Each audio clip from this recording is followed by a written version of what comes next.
نحمده ونصلي على رسوله الكريم أما بعد أعوذ بالله من الشيطان الرجيم بسم الله الرحمن الرحيم لا يتخذ المؤمنون الكافرين أولياء من دون المؤمنين ومن يفعل ذلك فليس من الله في شيء إلا أن تتقوا منهم تقاه ويحذركم الله نفسه وإلى الله المصير قل إن تخفوا ما في صدوركم أو تبدوه يعلمه الله ويعلم ما في السماوات وما في الأرض والله على كل شيء قدير يوم تجد كل نفس ما عملت من خير محضرا وما عملت من سوء تود لو أن بينها وبينه أمدا بعيدا ويحذركم الله نفسه والله رؤوف بالعباد صدق الله مولانا العظيم اللهم صل على سيدنا محمد وعلى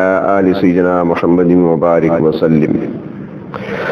سورۃ آل عمران کی آیات نمبر 28، 29 اور 30۔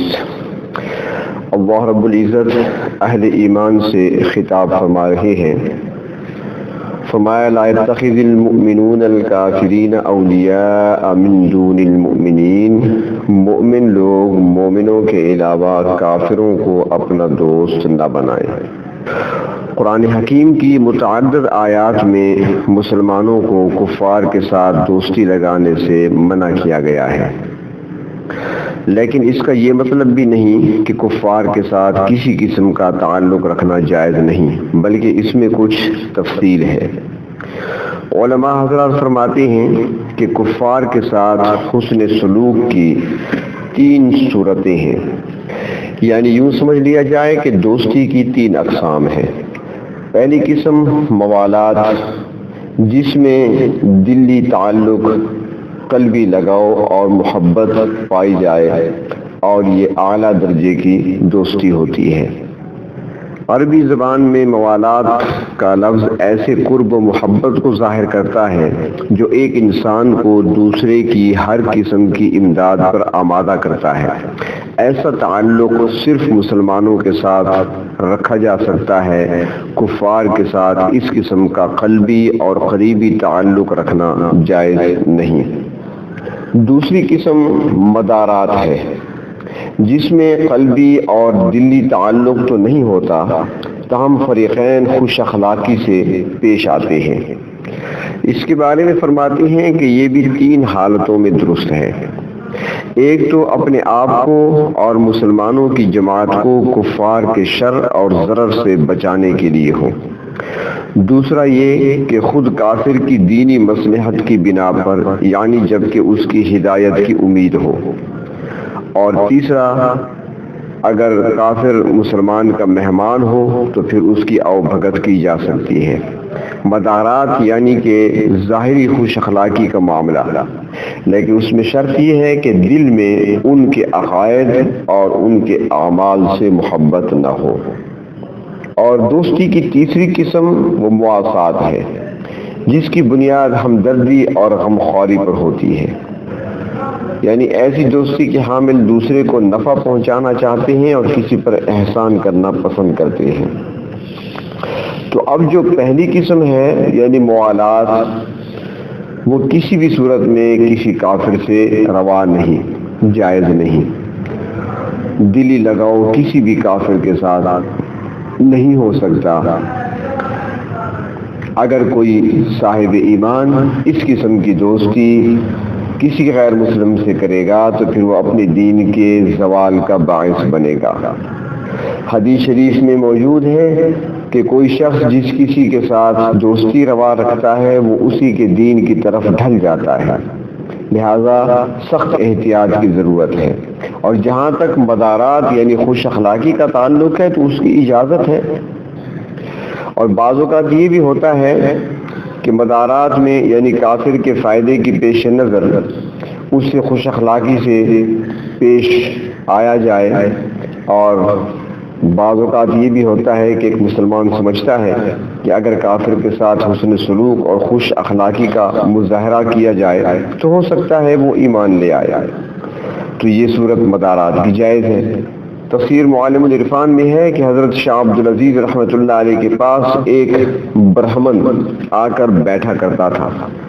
آپ طلباء کو پڑھاتے تھے اور وہ بیٹھ کر سنتا رہتا تھا، آپ کے مجلس میں بیٹھا رہتا تھا اور آپ اس کے ساتھ خوش اخلاقی سے پیش آتے.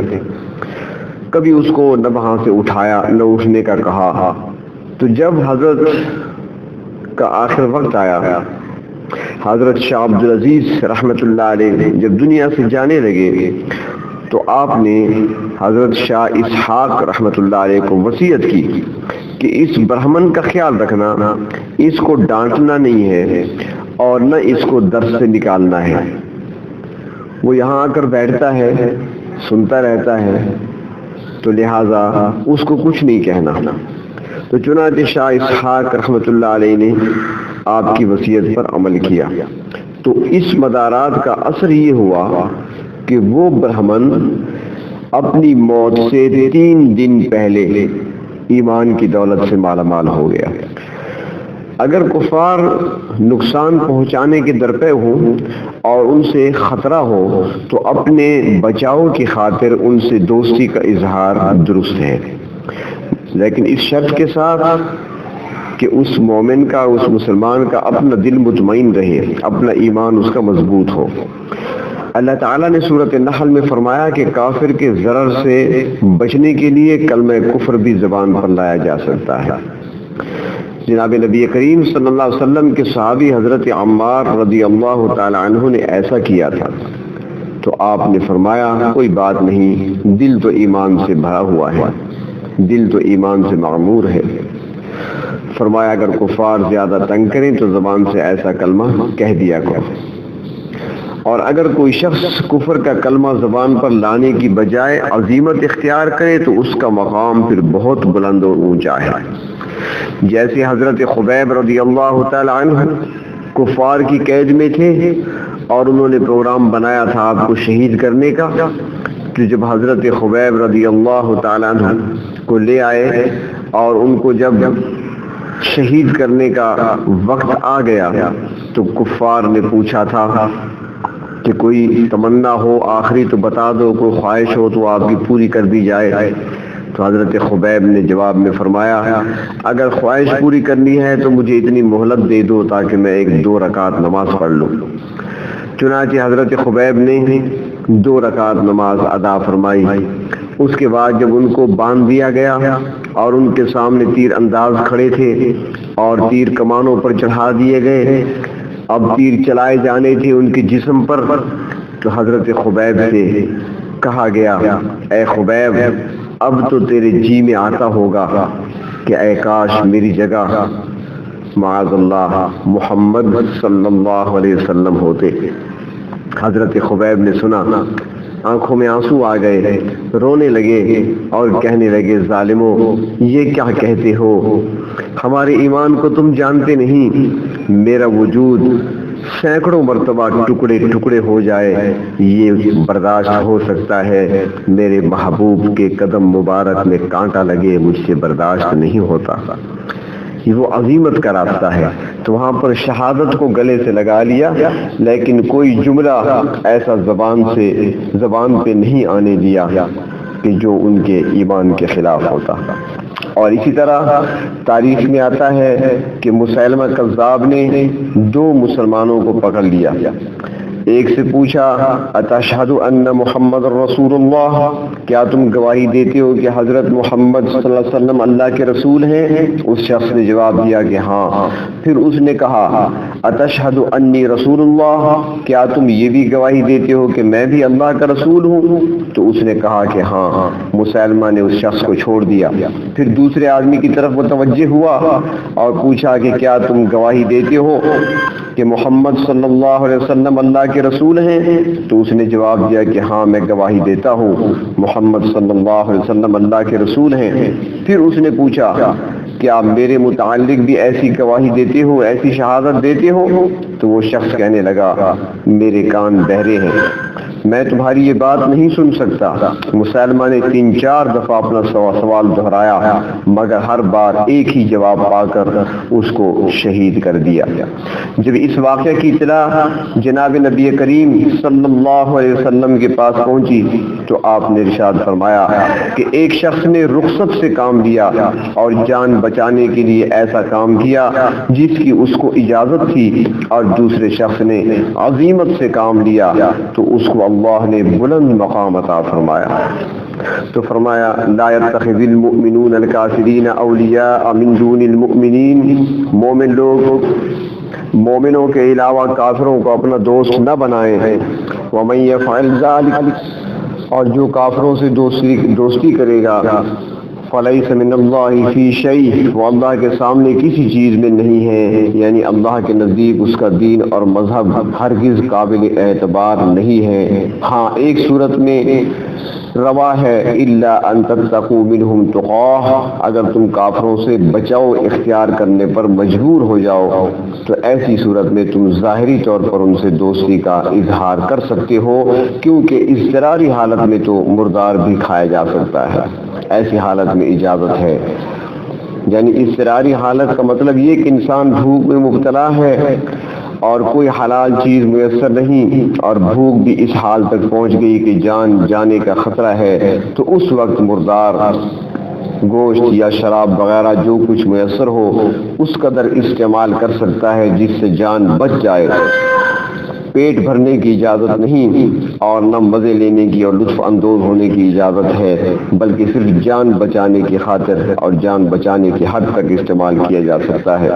تو فرمایا اسی طرح اگر اس طرح کے حالات بن جائیں تو پھر اپنی جان بچانے کی خاطر ظاہری طور پر اپنی دوستی کا اظہار کر سکتے ہو۔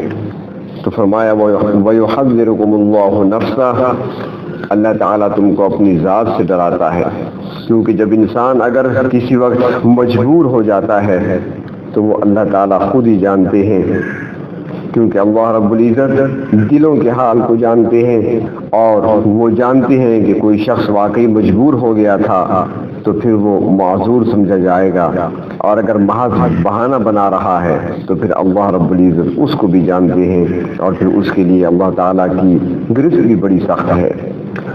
تو اس لیے انسان کو ڈرایا بھی گیا کہ اللہ تعالیٰ تم کو اپنی ذات سے ڈراتا ہے کہ وہاں ہیلا بہانہ نہیں چلے گا، وَإِلَى اللَّهِ الْمَصِيرُ، اور اسی کی طرف لوٹ کر جانا ہے، قیامت کے دن وہاں صحیح اور ٹھیک فیصلہ ہوگا۔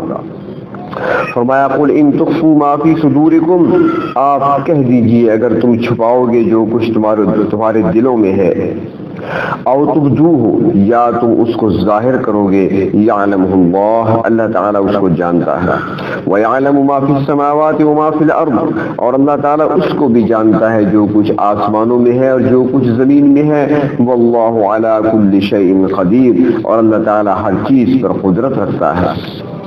خبردار کر دیا گیا کہ اے مسلمانوں تم خفیہ یا اعلانیہ طور پر بھی کفار کے ساتھ دوستی نہ لگانا، اس لیے کہ اللہ تعالیٰ تمہارے دلوں میں پوشیدہ خیالات کو بھی جانتا ہے اور تمہارے ظاہری معاملات کو بھی جانتا ہے، اور قدرت کاملہ ہونے کی وجہ سے تمہیں جب چاہے سزا بھی دے سکتا ہے۔ واللہ علی کل شیء قدیر، اور اللہ تعالیٰ ہر چیز پر قدرت رکھتا ہے۔ فرمایا یوم تجد کل نفس ما عملت من خیر محضرا، قیامت کا دن آنے والا ہے جس روز ہر شخص دنیا میں کیے گئے ہر نیک عمل کو اپنے سامنے موجود پائے گا، وما عملت من سوء، اور جو کوئی برائی کا کام کیا ہوگا وہ بھی سامنے آ جائے گا، ہر شخص اپنے اعمال کو خود دیکھ لے گا، برے اعمال کو دیکھ کر اس کے دل میں حسرت پیدا ہوگی کہ کاش اس نے عمل نہ کیا ہوتا۔ تود لو ان بینہا وبینہ امدا بعیدا، اس دن وہ پسند کرے گا کہ کاش کہ اس کی برائی اور اس کے درمیان لمبا چوڑا فاصلہ ہوتا، یعنی اس کی بدعملی اس کے قریب نہ ہوتی، مگر اس وقت کی آرزو کوئی فائدہ نہ دے گی اور اسے برائی کی سزا مل کر رہے گی۔ اگر پروردگار عالم دنیا میں پردہ پوشی سے کام لیتا ہے تو اس کا یہ مطلب نہیں کہ آخرت میں بھی تم سے باز پرس نہیں ہوگی، تمہیں اس دن سے ڈرنا چاہیے جس دن تمہارے تمہارے اچھے یا برے اعمال جو بھی ہوں گے وہ تمہارے سامنے موجود ہوں گے، پھر تم پچھتاؤ گے اور تمنا کرو گے اے کاش ہم نے یہ اعمال نہ کیے ہوتے اور ہم ان سے بہت دور کی مسافت پر ہوتے، لیکن اس دن کا پچھتاوا کسی کام نہیں آئے گا۔ تو فرمایا وَيُحَذِّرُكُمُ اللَّهُ نَفْسَهُ، اللہ تعالیٰ تم کو اپنی ذات سے ڈراتا ہے، اپنے اعمال کا محاسبہ اسی دنیا میں کر لو، اور یہ اس کا ڈرانا تم سے نفرت کی بنا پر نہیں بلکہ محبت اور شفقت کی بنا پر ہے، تاکہ قیامت کے دن حسرت و ناامیدی کا منہ نہ دیکھنا پڑے۔ فرمایا واللہ رؤوف بالعباد، وہ تو اپنے بندوں کے ساتھ شفقت رکھتا ہے۔ تو انسان کو بھی چاہیے اپنے اندر ایمان کا نور پیدا کرے، اپنے مالک کی طرف رجوع کرے، چھوٹے موٹے گناہوں سے توبہ کرے اور اپنے اندر اطاعت کا جذبہ پیدا کرے، ایمان اور توحید خداوندی کی تصدیق کرے۔ اللہ رب العزت چھوٹی سے چھوٹی نیکی کو بھی قبول فرماتا ہے اور اس کا اجر عظیم عطا فرماتا ہے۔ اگر انسان اپنی توجہ کا مرکز اللہ رب العزت کو بنا لے تو اس کی رحمت کے دروازے دنیا اور آخرت دونوں جگہ پر کھل جاتے ہیں۔ وآخر الدعوانا ان الحمد للہ رب العالمین۔